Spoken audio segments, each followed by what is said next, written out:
Welcome to the Myspace podcast, your go-to channel for all things real estate in Kenya. Join us as we have exclusive insights into the dynamic world of property and investment, with expert insights and practical advice. Hosted by Mr. Mwenda Thuranira, the CEO of Myspace Properties. Each episode brings you valuable tips to navigate the ever-evolving real estate landscape. Stay tuned, informed, and let's explore the opportunities together. Karibu Myspace. Thank you. Welcome to Myspace once more.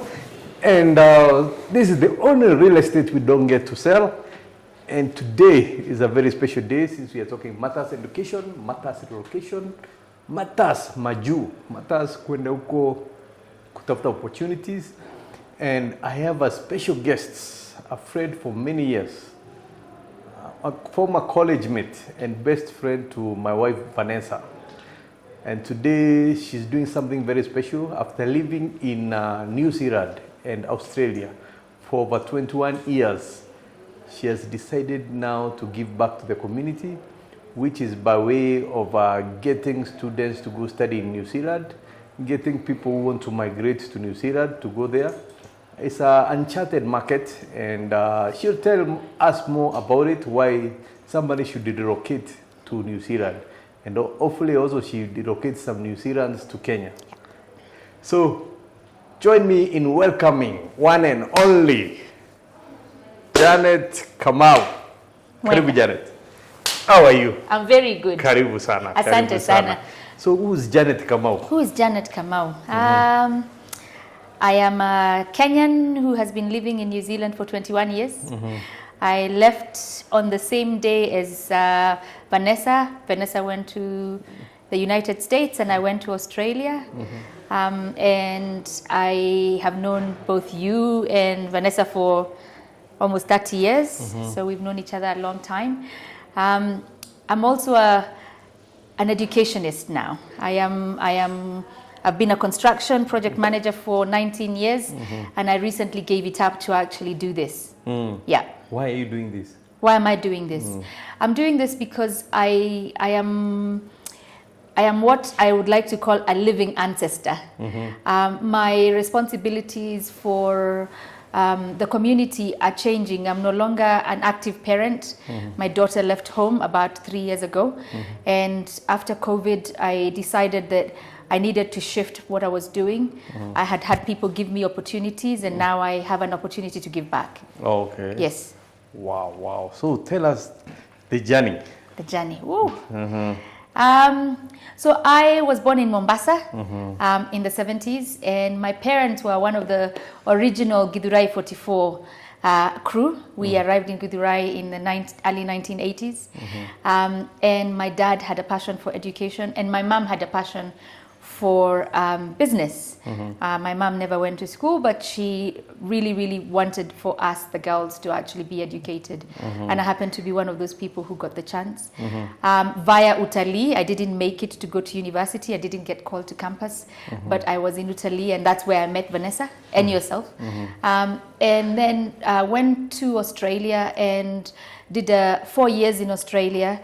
I didn't like it. I went to New Zealand on a honeymoon, and I fell in love with New Zealand and never left. 21 years ago. Wow. Yeah, and I've had 4 different careers in 25 years. Okay. This is my 5th one. Okay. And what did you study for in Australia? I did computer science for a year. I didn't like it. I then became a parent, so I then shifted and went to do business. So I did a business degree and majored in HR, which I didn't like. So I ended up in construction about 19 years ago. Starting from scratch, I was just a project coordinator, and after that, I ended up doing $1 million projects. Okay. Yeah. Wow. Dollars, American dollars, New Zealand dollars, or Australian dollars? New Zealand dollars is $1 New Zealand dollars for 80 bob. Okay. Yeah. And how would you compare life in Kenya and New Zealand? How would I go? Oh my goodness. So the weather is the same. You don't have to worry about that. The food is the same. I eat ugali and skuma and buzi. Yes. Kuna nyama choma huko? Kwangu kwa nyumba. Oh, kwa nyumba. Kwa nyumba yangu kuko na nyama choma. Unabeba njogoo kutoka hapa? Hapana, niko na kienyeji huko na kuko na mbuzi kienyeji huko. Okay. No, nasema unga. Unga hapana, niko na rafiki yako na shamba. Ananipatia green maize na ananisiagia unga. So the food is the same. There's a few differences. New Zealand is one of the safest countries in the world. Okay. I can go for a walk at 2 in the morning. Yeah. New Zealand is number 1 for integrity. We are one of the least corrupt countries in the world. Nikitaka job, ninaenda kwa simu, nina apply, ninawapatia proof of address na proof of ID, wananipigia simu if I qualify. So sisi hatuna shida ya makazi. We don't. Education is free. Healthcare is free. So the differences are quite significant. I live in Ushago. My life is so good. Yes. Wow. And now, like settling there. Yes. For example, give us the journey. Like, for example, now that you're taking students to New Zealand, Yes. and maybe people who would like to work there, Yeah. how are the opportunities? Yeah. And how does somebody settle there? How does someone settle there? So it's a very small country. I should start by saying that. There's only 5 million people in New Zealand. Niliambiwa Nairobi during the day is about 8 million. So the whole country is 5 million people. Meaning that hatutawahi kuwa tuko wengi. There'll never be a point where there'll be too many people. Yes. And we have a lot of jobs where there's skilled shortages. So in terms of people being able to come and find jobs, there's a high number of opportunity. About 90-something% of graduates actually get jobs. A lot of people don't relocate back to their home countries. So what's the journey like? The journey is, New Zealand has called something we call pathways. You come as a student, then you become a skilled migrant, then you become a permanent resident, then you become a citizen of New Zealand. What time? So it can start from 1 year to 3 years. Maximum is about 5 years. Okay. Yep. Also, they don't have like those problems they have in America where you can't work while you're... You can work while you're studying as an undergraduate. So diploma, degree, certificate, you get 20 hours. Masters, you can get up to 40 hours. 40 hours. 40 hours working. Okay. Yeah. Wow. And I know now, of course, I would like us to touch on the opportunities available. But first of all, being a student, I know many people will be asking, how much does it cost? How much does it cost? Yes. Yeah, that has been one of the first questions I get asked. Yes. So I work as an education agency, as I might have mentioned. And I work with undergrads, so certificates, diplomas, a little bit of degrees and masters. Now there's a range, ni kama ukienda shule. Si kuko na ule wa kukari, atalipa the same na engineer. So the average is between 2 million to about 3.8 million per year. Per year? Per year. Wow. Yeah. So, and for how many years? So I only work with 1 and 2 year courses, nothing more than 2 years. Okay. The reason, because it's a very big investment and the pathway doesn't change. You'll still end up getting your work visa, whether you do 3 years or you do 1 year. So for as long as you're working in or you're studying in a shortage area, the pathway for actually settling in New Zealand is a lot quicker if you do a 1 or a 2 year course than if you do a 3 year course and it costs you as much to still end up in the same place. Yeah. So mostly you're targeting the people doing masters, or? So masters are the most beneficial. Anyone who has an undergrad degree, Kenyans are very educated people. I've met people who have PhDs who are still struggling to keep jobs. New Zealand, on the other hand, doesn't have a lot of qualified people. So the master's programs, I've got about 4 master's programs that are so good. You go and study for 1 year. You get a 3-year post-study open work visa. You can bring your husband and wife and they can work full-time. And you can bring your dependent children, so 5 to 18, who can go to school for free. So you and your wife are working, your children are going to school for free, and you get a master's, and when you finish, you have a 3-year post-study work visa. I mean, that is excellent. Okay. Yeah. And for schools, do they have financing options? Unfortunately, they don't. Because Mwenda... Hakuna help huko? Hakuna help. Sasa wewe tuseme, wewe unajua kitu yote juu ya New Zealand other than mimi naishi huko. So, hawa hata hawatujui.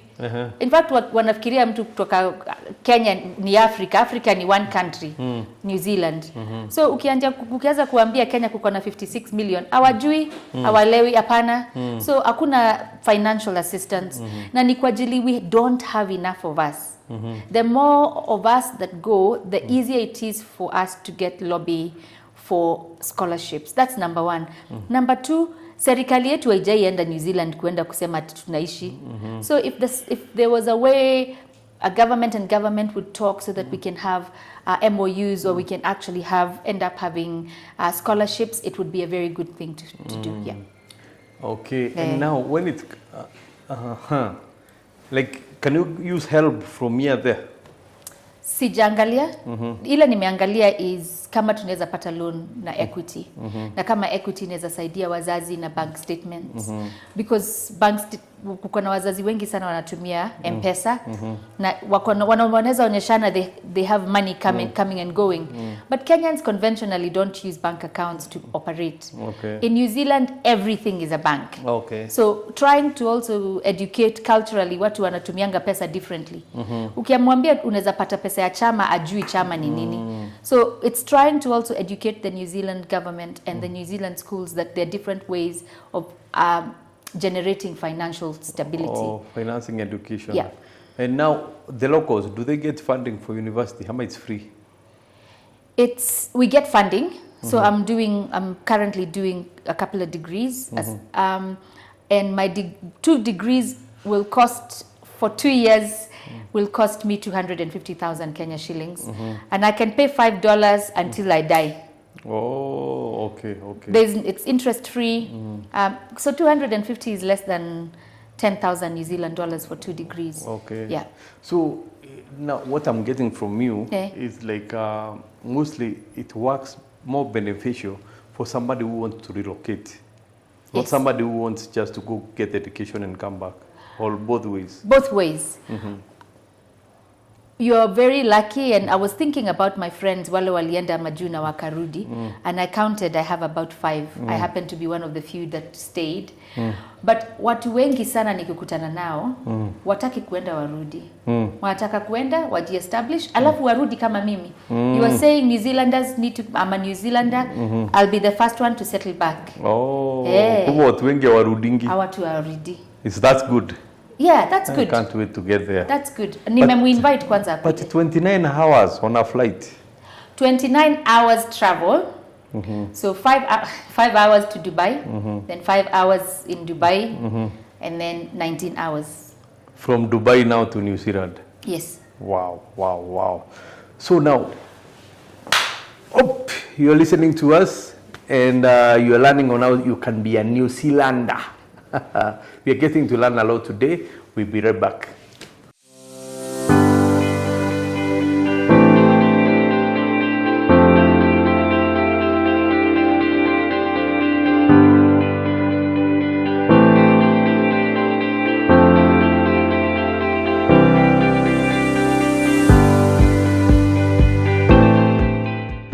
In real estate, it's always about location. So as in business, where you're located means success or failure of your business. If you want to have a successful business, we have a great location here at Naivas Tirisi on Waiyaki Way.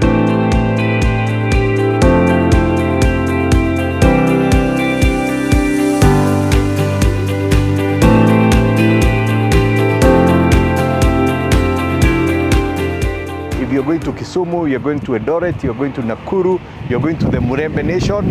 This is the best stopover place, and for the people living around here, there's a big population which you can serve when your business is here. So if you want a good business location, we have few spaces available. Call Myspace Properties, we'll be able to sort you out. Come visit us here. We have Esther here every day waiting to help you get locations. Get in touch with us. Let's get you that good location for your business. Thank you and welcome back. As always, I try to bring you quality people you can learn from, people you can engage with, people you can do business with. And the connection, the little connection I have, I try to bring them to you here at Mindspace. Today we are honored to have Janet Kamau, who is a great friend, and we are talking matters in New Zealand. So I know financing is a key issue, and I'm sure you've been asked a lot of that question. Yes. And like I have a friend of mine called Bob Mweti, who takes people to America. In fact, we hosted him here at Mindspace. Oh, wow. And he was telling me, I mean, what makes it easier for him is that people can get financing, they can get work, they can get citizenship. Yep. So now New Zealand, how will we get there? What's your future plans for this? Since that's what will entice many people to go there. I think that the understanding that because New Zealand is a new market, the easiest way for people to go is through education. And then we transition people from education to become skilled migrants, from skilled migrants to becoming business owners. So it's a long-term strategy because it's very easy to start a business in New Zealand. The government supports business owners, but it's not a sure quick way to get there, and anyone who promises you that is lying to you. You'd rather be sure-footed. Unaenda pole pole lakini utafika. Okay. So students is the quickest way. Then you become a skilled migrant. Then you can start your own business. If you want, if you want to start a business, why not? So we can do real estate there? I want you to come. Yes. I want you to come and sell land to the Kenyans in New Zealand. And New Zealanders yes, too. New Zealanders too. Wako na pesa? Si tuko na pesa nyingi kualikwa lakini hatuna the same motisha kama nyinyi. We're not as aggressive as you. Okay. We do one job. You don't have 5 jobs, you have one job. Okay. And it's enough. It's enough. It's enough. Good. Yeah. And how many universities are there? There's 8 universities, so that is very little compared to Kenya, obviously. But there's only 5 million of us. And then we have something we call Polytechnic, which is the same as Polytechnic here. So vocational training, and we have about 25 of those. And then we have something else called PTEs, which is a private training institution. And all of those in New Zealand, everybody is equal. So if you go to a university, you get the same respect as someone who goes to a polytechnic. For as long as you can do the job, nobody cares how you got it. You don't get given preference because you went to university as opposed to someone who went to a polytechnic. The only reason you go to a polytechnic is because you choose to go to a polytechnic. Yeah. So the opportunities for studies are not limited to universities. You can do polytechnic, you can do PTEs as well. And I personally work with PTEs and polytechnics because they are probably a little bit better financially, and they help students become industry ready. Okay. So that by the time, so if you're doing polytechnic, you spend 60% of your time doing coursework and you spend 40% of the time working in the industry because we are short on labor, right? So you'll be practicing like utalii from the word go. Okay. You're never going to get out and then you've now got a qualification and you need to become a intern so that you can actually get experience. So you actually gain experience as you study. Okay. Yeah. So now for like somebody who wants to be an electrician or plumber. Yeah. So how much would it cost them, let's say, to go study and get a job? So we don't have straight pathways for that. What we do is you get a construction diploma, and in the construction diploma you then do, which is a 2-year course, you then do plumbing or electrical. Okay. And that way, again, because you're doing study and you're doing experience, you've actually got a diploma in construction, but you've got your experience in plumbing. Okay. So for a polytechnic, how much does it cost? About the same amount of money. Oh, same amount. Yeah. Okay. Yeah. Wow, that's amazing. So unataka na kazi ziko? Kazi ziko. Njia ya kuingia ndio shida. Na sisi tuko very straightforward. Hakuna kudanganyana na hakuna kupita vichochoro. So it's really important for people who want to come to New Zealand to understand everything is procedural. Everything, wakikwambia wanataka A, wanataka A. Hawezi kuwa unataka, for example, all our documents, all of them have to be accurate. If your document is actually not accurate and it hasn't been certified, you will get denied a visa. You will get denied a visa. If you don't have funding, you will get denied a visa because they don't want you to come and be a burden to the New Zealand government. So a very, very procedural. Big things are documents that are actually accurate and proof of funding and being able to pay for your fees. Yeah. And what are qualifications? What somebody needs, like a student who is here, or somebody who just cleared Form 4. Yes. What are so New Zealand doesn't penalize people who are not academically intelligent, for lack of a better word. So if you got a C-, we would still be able to find you a place for you to come and do a course. If you've got less than that, then we might need to do a bridging course before you can do the actual course. But there are pathways for you to be able to do that. For documentation, kids who finished or students who finished high school, it's just your transcript and your certificate, all certified, your birth certificate, your passport. And then we help you write a statement of purpose to say why you want to do what you're doing. I only work with few courses at the moment, courses that every single course that I work with, the people are able to stay in New Zealand after they finish studying.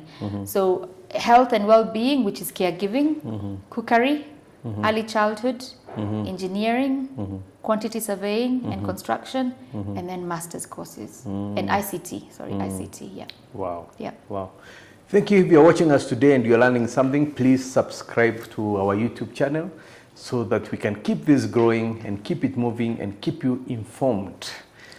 So, tell us more about New Zealand. I'm excited. I don't know, I can picture it in my end, but kuna klabu huko, kuna dunda, kuna matatu. How do people go to school, or you live in school?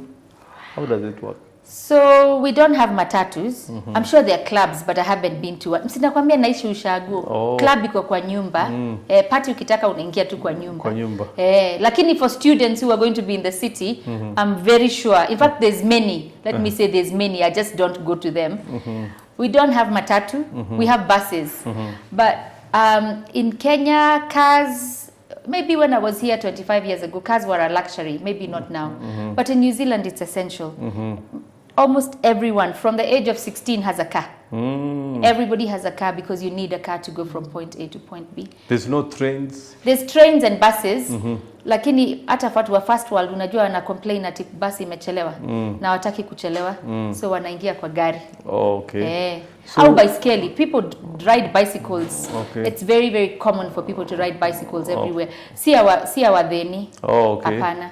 Hiyo ni kawaida. Hiyo ni kawaida. Like now huko watu wanaishi kwa hostels ama so students wanaweza ishi kwa hostel au kitu tunaitanga flatmates. Very common. Unlike in Kenya where you can 5 of you can come together, mnakomboa kanyumba, kila mtu ako na room yake, mna share facilities. Very, very common. Or if you live as long as me, you buy a real estate. Or you rent your own apartment.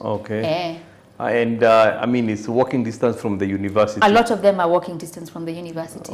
Yes. Wow. Yeah. One thing which I'm liking about New Zealand is the availability of jobs. Yes.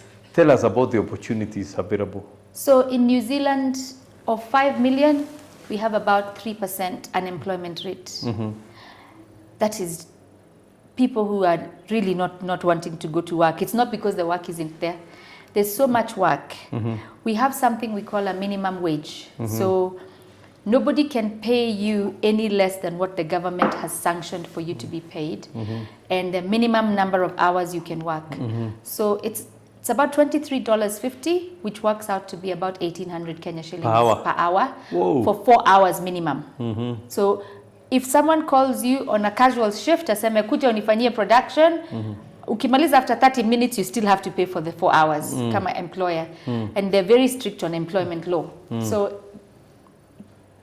very rarely do people get wanyanyaswa unless you've come kichini, which I don't know any Kenyan, but I know in some cases there's been Indian people who've been brought in and then they're being paid under the table and then the employers get in a lot of trouble. So in terms of poverty, it's very hard because you see, if you can work 20 hours at that amount of money, you have enough money to pay for all your essentials.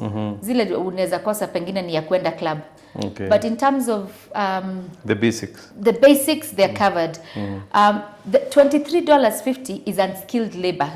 Kwetu unskilled labor ni mtoto ame 16 years.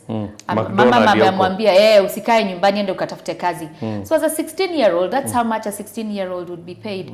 But if you're someone who has got experience in something, go look for a job in that. Okay. Kama sasa hiyo nursing, when people graduate doing a healthcare course, minimum they get paid is about $29 an hour. Okay. So straight from school, you've got your qualifications, your first job you're getting paid $29 an hour, which is good money. Okay. And how much is the rent maybe for one bedroom apartment? So for about maybe $350. My suggestions for our students is that they come and stay in hostels or they share. Because why? No, I'm talking about when somebody is working now. When someone is working, about $350. So you'd be getting a week. It's easy for you to get about $1,000 a week pay easily. Okay. Yeah. Okay. Yeah. Wow. Na mtu kama mimi sasa. Sasa wewe nimemaliza masomo. Niko na ujuzi. How can I come and do a master's? What if I want to come there and do business? You have to be without that shenanigans. Hizo si shenanigans.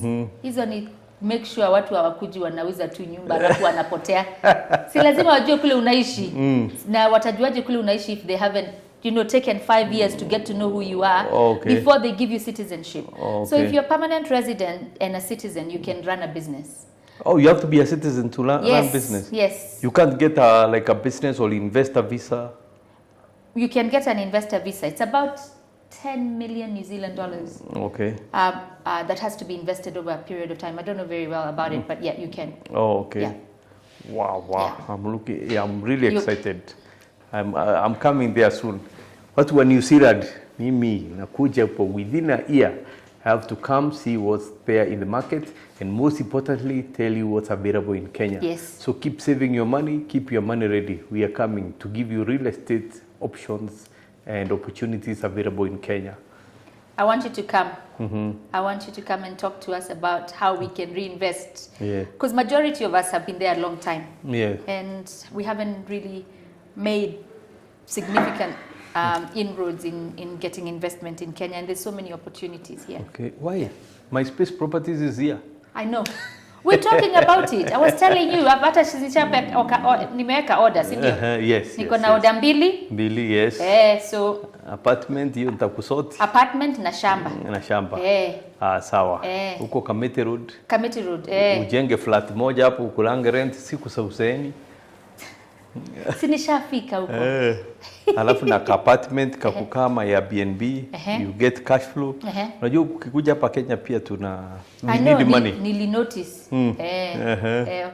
You live very expensive lives. Yeah. I'm telling you, Kenya. But Kenya ni yetu. No wonder even you, after living for that long, you still want to come back here. Yes. Wow. Yeah. Okay. Yeah. But it's good now when you come back and you have made some impact. You have taken some students. You have taken some people to work there. I think that's very noble. Thank noble of you. you. Thank you. Yes. So, anything we have left out? No. But I want to thank you, as well as officially invite you to come and visit in New Zealand. I've been trying to do this for a while. It doesn't work. Visa iko wapi? Kesho twende. Uliambiwa lazima ukuje summer. Mwenda is coming in summer. Summer by this, when to when? November to April. November to April. Well, the warmest months are from November to April. Yeah.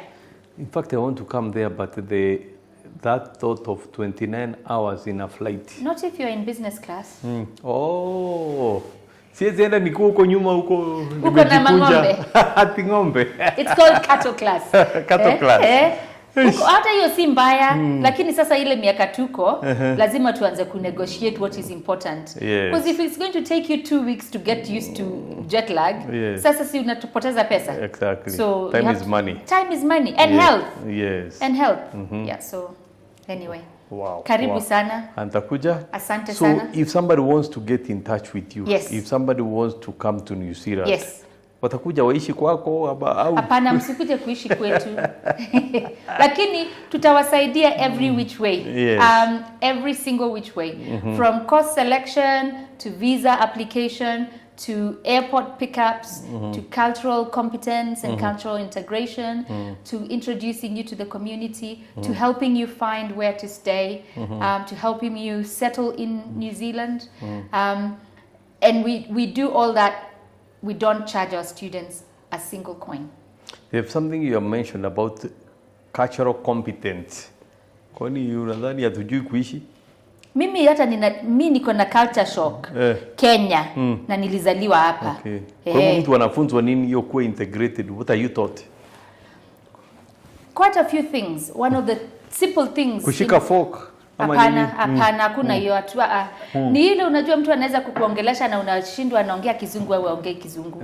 Na kuko na vile New Zealand anaweza kuwa amekasirika na ujui. Okay. Kwa ajili ya kutusi. Unajua Kenya watu wanafanyana hivi. Huko hakuna hiyo.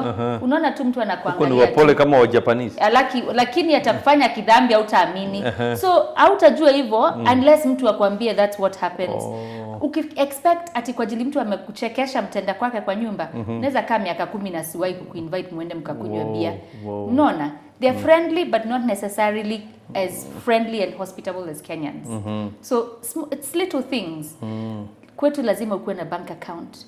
Tafadhali ukistopiwa na polisi usimpatie hongo, utarudi home. Hakuna kitu kidogo huko. Hakuna kitu kidogo, si analipwa na serikali. Kwa hivyo polisi hapa hawezi kazi huko. Hapana, huko atafilisika. Although akilipwa vizuri si unaona hapo sawa. Hapo sawa, yes. So huku kuko na need ya kusema nipatie kitu kidogo. Huko si uko na kila kitu. Uko na kila kitu. So hakuna need ya kuhonga. Okay. That's what cultural competence is. Cultural competence. Ukiinvitiwa kwa mtu, usiende mikono tupu. That is rude. Ukiambiwa bring a plate, usilete sahani haina kitu. Unakuja na chakula yako? How now? So I'm invite to find. Kama najiletea chakula na kuja na drink yangu, si nikunywe kwangu basi. Si umeenda company.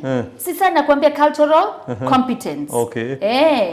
Kama unataka kwenda hang out na rafiki yako, upeleke sahani, upeleke nyama, upeleke vegetables, na upeleke pombe yako. Na ndiye ameniita? Hapana, hiyo tumekataa. But unajua ukizoea, in fact ni kusaidiana kwa ajili kama si hata yeye ametumia pesa. Okay. So ukienda na sahani unarudi nayo? Unaosha unaweka kwa bag unarudi nayo? Hai. Anyway, hiyo isimstue. Mimi imenistua. Lakini many people live differently, but I think New Zealand is part of the Commonwealth. It is. Sindio? Yes, it is. So mostly the English is we all speak English. Everybody speaks English, but we also speak Maori. Okay. So it's a bicultural country. Okay. The indigenous people of New Zealand are called Maori, and we all speak in Maori. Okay. We speak kama Kikuyu, Uhoro, everybody has bits and pieces tunaongea. Okay. Sasa tunasema kiora, kila mtu anakuambia kiora, ni kusema jambo. Okay. But if I come there, do I have to learn that? No. Okay, but everybody speaks English. Everybody speaks English. So communication. And if people go to places like Turkey, Holland, France, and they study Norway, and they finish Spain. So I don't think, why not New Zealand? Kizungu. Okay. What other culture shock will you experience in New Zealand? Coming from Kenya. When you get told to go to the beach, they stay in the beach the whole day. Wanaingia kwa maji, wanarudi nje, unauliza kuko na kitu nyingi, and they get very excited. Some people spend all their time at the beach doing nothing. Hiyo hata sasa sijazoea. Hapana. Mombasa hapa kidogo mnaanza kusumbuana na beach boy. Unaenda. Hey, lakini that sounds very exciting destination, and of course I'm looking forward to that. But if somebody wants to get in touch with you for the programs you are offering, where can they find you? I will make sure that we can put our details on this. Yes. But Global Talent Pathways New Zealand we have a website. We're on Facebook and Instagram. We're on LinkedIn as well. And we'll have our numbers advertised here as well. So we'll put a number here, Global Pathways New Zealand, on all the social medias, and we will also put the number, our New Zealand number, our Kenyan number. Yes. You can get in touch with that. Yep. Any question for me? For you? Why haven't you not come to New Zealand? See, hiyo tumemaliza. Oh, See, okay, I'm coming. okay. The next one is... I never had somebody from New Zealand. You're the first person I've seen from New I've Zealand. known you 30 years. But niambie, what I'm new in business. Nimeandikwa kazi miaka mob sana. Okay. Now as a new business owner, working in New Zealand, working in Kenya, what advice can you give someone who is uko, akona culture ya majuu, na ni Mkenya, na nataka kufanya kazi Kenya, na mabiashara? What advice would you give? Yeah. Advice I give to many people who live out there is usually invest locally. Yes. And invest in real estate. Yes. Why? Because real estate gives you passive income. Yeah. And like, of course, if you are to relocate today, if you are to say you wanted to come back in the next 5 years, or in the next 10 years, you see, if you say you start a business, Kenya hapa tutakukula do. Wacha nikwambie ukweli. Ukisema unanunua duka ama matatu, you'll never see anything. Okay. But if you buy land, you buy properties. Like when I used to be based in America. If it was not for real estate, which I bought when I was out there, I would not be where I am today. Wow. Since sasa najenga, nauza, nafanya, I trade in those. So for me, I think real estate is the best way for somebody who's living in diaspora to invest in real estate in Kenya. Okay. And through nobody else but Myspace properties. Thank you. I'm very grateful. Another for your question? time. Another question would be, have you considered doing consulting for diaspora who are coming? Umesema, kama mimi ni Mkenya, naishi huko, si kwetu atuhongi. Na that is a culture shock, si ndio? Wala watu wanakuja na washazoe after 25 years. Have you considered maybe working out how to hold their hand mpaka wakue Wakenya tena? We help them settle, and especially when it comes to housing, we get them houses. If they want to rent, if they want to buy, we sort them out. That way, you know, when we put you in a good community, you'll definitely be integrated within no time. And again, it's a matter of reset. Like by the time when I was living in America, I used to twang kiasi.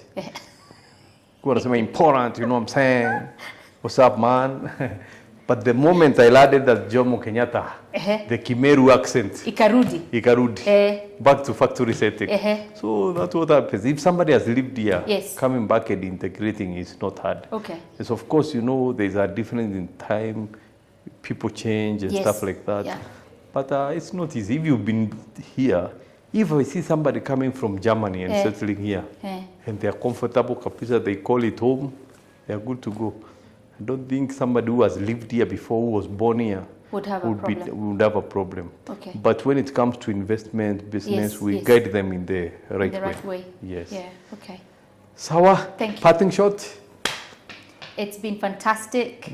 I can't wait to have more Kenyans coming to New Zealand. And I'm going to be bringing some New Zealanders with me so that they can know about Kenya. Get in touch with us and let us walk along with you to come and join us in New Zealand. And thank you, Mwenda. Thank you, Janet, for being with us today. And I'm looking forward to visiting New Zealand and telling you about the opportunities available in Kenya. And I'll see you soon. If you want to go to school, call none other but Janet Kamau. She'll take you to New Zealand and she'll show you the way. Hata hiyo mambo ya culture nini, atakuonyesha vile utaingia uingiane na wa New Zealand kabisa. Si ndio? Na kwa wale wanatafuta wazungu. Sisaidia hao wazee wazungu au wamama. Sijafika hapo. Maybe in future years nitafungua dating website. Dating website Kenyans and New Zealanders. Ya kuwa connect. Lakini leo not yet. Not yet. Waende wasome kwanza. Wacha wasome. Wakipatana kwa barabara ni sawa. Well and good. Sawa. Mmesikia. Thank you so much. See you next time. Thank you.